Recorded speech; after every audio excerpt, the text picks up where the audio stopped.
Agora, dos processos de ser intencional, né, no caso que a gente está discutindo agora é a questão da amostragem, fica evidente que a partir do momento que você aumenta o número amostral, como você comentou, vai ter um melhor diagnóstico, enfim. Agora sim, Rodrigo, como que a agricultura de precisão, de fato, tem ajudado o produtor? Ou seja, ele está usando, né, essa ferramenta com propriedade. Vamos supor o seguinte: fizemos agricultura de precisão e todos esses processos que você falou foram corretos, estão certos. Temos lá um nível de dado muito importante, né? Uhum. Bom, a partir daí, praticamente está com o produtor, né? Então ele precisa usar dessa excelente informação que ele tem. Como que está sendo usado isso? Como que está sendo feito? Qual é o impacto que a agricultura de precisão tem gerado nas propriedades? Que, obviamente, querem ir rumo ao 100 ou querem melhorar a sua resiliência produtiva, né? Eu acredito que tu colocou um ponto muito importante, né, Felipe, que é quando o produtor está com essa informação na mão, né? Então, toda essa informação ela foi muito bem gerada e isso chegou lá na mão do produtor e daí você falou assim, né? Então, isso está na tua mão.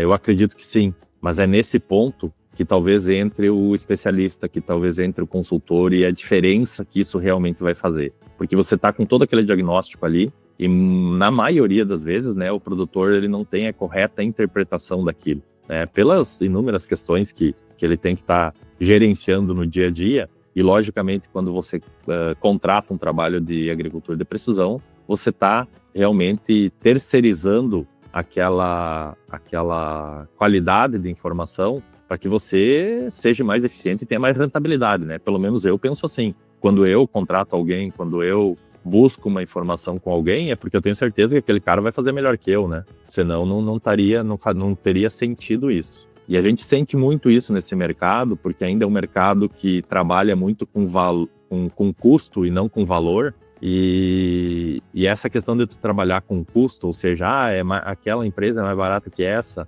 acaba que tem entregas totalmente diferentes. E essas entregas, elas passam por esse processo de eficiência, elas passam pelo processo de análise de rentabilidade que o produtor quer ter, de capacidade de investimento que ele tem, de estratégias realmente que você quer construir com ele. Então, a gente tem trabalhado muito nesses anos de estiagem e, por incrível que pareça, em anos de estiagem, nesses anos desafiadores, o nosso trabalho aumenta. É algo que me chamou muito a atenção nesses últimos anos. Eu fico olhando assim, não, mas como que nosso trabalho aumenta se os anos estão mais complicados? Mas o que acontece, né? É muito simples de nós entender. E hoje, nesse final de julho aqui, a gente está falando disso e nós estamos com um MAP a R$5.000, um cloreto de potássio a R$3.000, com uma boa parte dos produtores que não se posicionaram ainda em relação à compra desses fertilizantes. E, consequentemente, com isso, o cara olha assim, minha nossa, qualquer conta que eu faço aqui, eu estou com um investimento realmente significativo e qual decisão melhor eu tenho que tomar. Então, quando ele tem essa boa informação na mão, quando ela tem essa boa interpretação, a gente consegue realmente olhar cada fator do solo, cada índice e entender lá, eu estou com pH em água elevado, meu pH em água está bom, eu venho fazendo calagem. Então, a minha eficiência desse fósforo que eu vou usar, a eficiência do meu potássio, talvez do meu enxofre, ela vai ser muito melhorada. Já tem tabelas que mostram isso, né?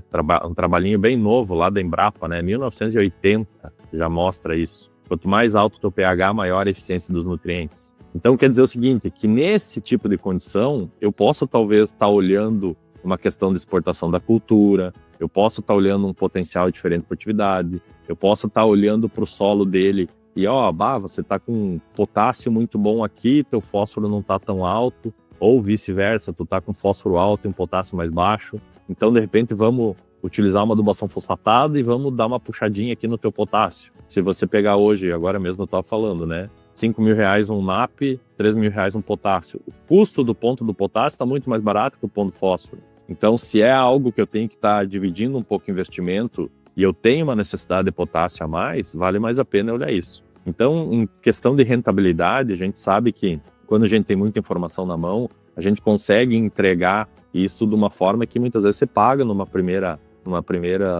cultura. né, de uso de agricultura de precisão. O nosso objetivo não é esse, né? O nosso objetivo, a gente podia, como eu sempre digo, a gente podia pagar o serviço só cortando fertilidade e cortando calagem, né? Mas não é esse o objetivo e a gente nem trabalha assim. Por quê? Porque se o produtor construiu uma certa gordura, se ele está com certo crédito naquele solo dele, não sou eu que vou lá e vou tirar esse crédito para, né, deixar ele no débito. É muito fácil fazer isso você pagar. Então essas filosofias que cada empresa tem de trabalho, elas são bem importantes, mas elas têm que também estarem muito alinhadas com o que o consultor que assiste ele está pensando, com qual que é a estratégia de investimento que ele quer ter. E nessas épocas que a gente tem desafios de produtividade, né, frente à questão da falta de umidade, fica muito evidente que todo esse trabalho que a gente tinha que estar construindo de fertilidade, de perfil de solo, de melhoria realmente, de tirar essa acidez lá do solo e aumentar esses níveis de fertilidade para pelo menos níveis críticos, né, níveis ideais, eles aparecem muito. E eu tenho N exemplos, né, de situações aqui, vou dar uma delas, tá? Nós temos um cliente aqui em Jacuizinho, que ele faz já há muito tempo conosco, e ele é um cara que realmente ele tem uma intensidade de adubação e de calagem muito alta. Eu até brinco com ele que a gente tem que segurar ele, sabe? Porque ele aduba mesmo. E ele bota bastante enxofre, ele trabalha com boro, enfim. É um cliente que realmente ele entende muito esse processo. E nesses últimos anos, a região aqui passou por estiagens muito fortes. E agora, fazem alguns dias, nós estávamos lá fazendo um planejamento de adubação com ele, e ele estava me contando das médias que ele fechou. Então, ali na região dele, ele planta em diversas áreas e tal, ele fechou em torno de 32 sacos de média. Mas ele teve áreas que colheu 40, 50 e teve áreas que colheu um pouco abaixo. E daí nós entramos nesse meio dessa discussão e eu perguntei para ele, eu disse, tá, mas quanto que teus vizinhos estão colhendo? Cara, ele começou a falar em 17, 15, 12, 20 e pouquinhos. E aí vem uma outra história, né, que a gente começa a ter muita experiência, né, como tu mesmo comentou, já faz 20 anos que a gente tá nesse mercado. Um cliente uma vez me falou assim, era um ano bem chuvoso, tinha chovido bem, a lavoura dele estava dando 80 e poucos de média. E ele falou, pois é, Rodrigo, tu olha só, nós estávamos na beirada de uma cerca. Essa minha área aqui, eu fiz AP, botei o que precisava, a adubação toda certinho. Tenho todo o acompanhamento aqui com fungicida, inseticida e herbicida. Minha consultoria me atende assim, assado. Papapá. Eu tenho um custo mais alto nela. Só pulveriza em hora boa. Enfim, todos aqueles 57 processos talvez estavam sendo, de alguma forma, muito bem executados. E olha esse cara aqui do lado. Cara, esse cara vai colher 65, 70 sacos. Esses dias ele estava pulverizando 4 horas da tarde um fungicida num sol de 40 graus. Cara, ele mal aduba. 200 quilos de um 2020, não sei o quê. E eu falei, não, tudo certo. Eu entendo bem essa tua colocação.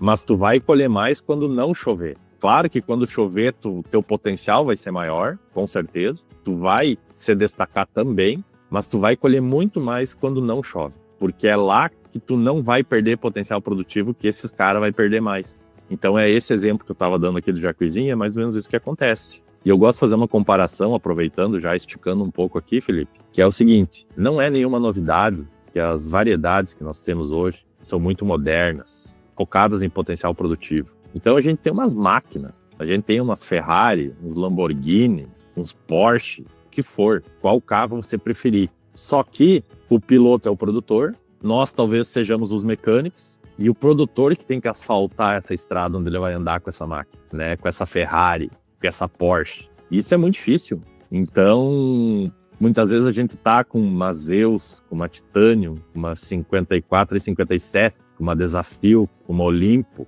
que são umas máquinas de produzir. Pega essas variedades de milho de ponta, né? É uma capacidade, né, genética absurda. E a gente tá colocando ela numa estrada de chão, né?